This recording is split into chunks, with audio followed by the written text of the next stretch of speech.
Supreme কোর্টে SSC 26,000 শিক্ষক শিক্ষিকা চাকরি বাতিল নিয়ে ছিল বিস্তারিত শুনানি।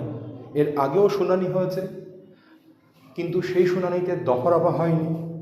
এই শুনানিতে কি হলো বিস্তারিত শুনুন। সুপ্রিম কোর্ট থেকে সরাসরি জানুন কলকাতা হাইকোর্টের আইনজীবী আলী হাসান আলমগীর স্যারের নিকট থেকে।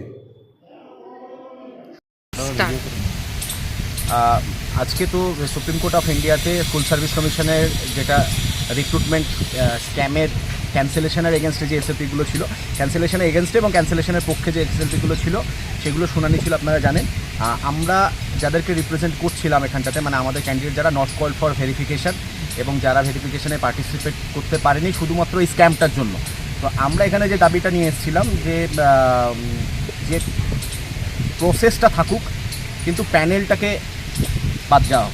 মানে আমাদের ছিল যে যদি যোগ্য অযোগ্যর ফারাক স্কুল সার্ভিস কমিশন করতে পারে তাহলে অযোগ্যরা অবশ্যই বাদ যাক, এবং সেই জায়গাতে আমাদেরকে, যেহেতু আমাদের স্কোর ভালো, একাডেমিক স্কোর ভালো এবং পরবর্তীকালে আরটিআই করে যেগুলো আমরা আমাদের স্কোর জানতে পেরেছি সেইগুলো যথেষ্ট ভালো, তার ভিত্তিতে আমাদেরকে সেকেন্ড ফেজ অফ ভেরিফিকেশান মানে ডকুমেন্টস ভেরিফিকেশান এবং ইন্টারভিউতে পার্টিসিপেট করতে দেওয়া হোক, যেটা ইললিগাল অ্যাপয়েন্টিসদের বাদ যাওয়ার পরে যে ভ্যাকেন্সিটা পড়ে থাকবে।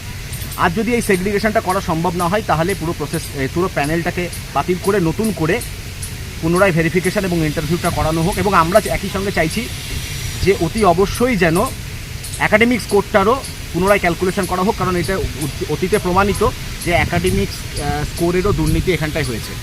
এবার যদি পুনরায় সব কিছু নতুন করে হয় তাহলে আমরা এটুকু মাথায় রাখি যে যারা যোগ্য তারাই শুধু সেই সুযোগটা পাবে। সেক্ষেত্রে যদি কারো চাকরি বাদও যায় তাহলে সে নিশ্চয়ই আবার পরের প্যানেলে ফিরে আসতে পারবে। এটাই আমাদের দাবি ছিল, যে যেহেতু ওখানটাতে হিউজ স্ক্যাম হয়েছে, আমরা উদাহরণ দেখিয়েছিলাম যেমন জিওগ্রাফির ক্ষেত্রে প্রায় 86 ইললিগাল অ্যাপয়েন্টিস ছিল, তো এদেরকে বাদ দিয়ে পড়লে তাহলে মানে আমরা মেনলি যেটা বলতে চাইছিলাম যে ইললিগাল অ্যাপয়েন্টিসদেরকে বাদ দেওয়া হোক।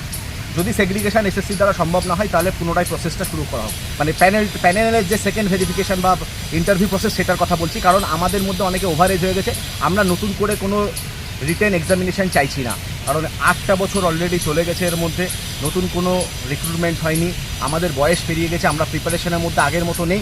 সুতরাং এই সমস্ত কিছু কনসিডার করে কিন্তু আমাদের পক্ষে নতুন করে এক্ষুনি পরীক্ষায় বসলে সেই প্রসেসটা শেষ হতে এত সময় লাগবে, সেই সময় হয়তো আমাদের কাছে আমাদের বয়স সেই সময়টাকে পারমিট করছে না। তো এটা আমাদের বলার উদ্দেশ্য ছিল। আমাদের সিনিয়র ছিলেন বিভা দত্ত মাখিজা ম্যাডাম, এবং আমরাই সুপ্রিম কোর্টকে প্রস্তাব দিয়েছিলাম যে এত কিছু পয়েন্ট এখানে উঠে এসছে যে সবটা একটা কম্পাইলেশনের মাধ্যমে আনা হোক এবং সুপ্রিম কোর্ট যাতে তার ভিত্তিতে শুনানিটা করে।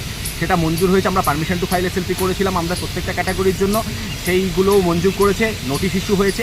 4 জন সুপ্রিম কোর্টের কাউন্সিলকে চিফ জাস্টিস অফ ইন্ডিয়ার বেঞ্চ দায়িত্ব দিয়েছে যে তারা যেন এই কম্পাইলেশনটা রেডি করে। তো আমরা এই 4 জনের মধ্যে যে কোনো একজনের সঙ্গে কোঅর্ডিনেট করে আমাদের পেপার যেগুলোর উপর আমরা রিলাই করতে চাইছি, যে আরটিআই রিপ্লাইগুলোর উপর রিলাই করতে চাইছি, সেইগুলো কিন্তু তাদেরকে দেব, এবং তাদেরকে দেওয়ার পরে আগামী 3 সপ্তাহ পরে ফাইনাল শুনানি এই মামলার হবে।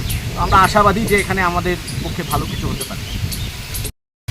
আর একটা জিনিস হচ্ছে যে এই সময়টুকু যে পরবর্তীতে শুনানি আসতে যে 3 সপ্তাহ, এর মধ্যে কিন্তু স্টেটকে এবং স্কুল সার্ভিস কমিশনকে শেষ সুযোগ দিয়েছে প্রধান বিচারপতির নেতৃত্বাধীন বেঞ্চ, যে তারা যেন তাদের কাউন্টার এফিডেভিট, এই মামলাগুলোর রেসপেক্টে যেগুলো কাউন্টার এফিডেভিট সেটা ফাইল করে এবং সমস্তটা কনসিডার করে পরবর্তীতে ফাইনাল শুনানিটা হবে এই মামলা।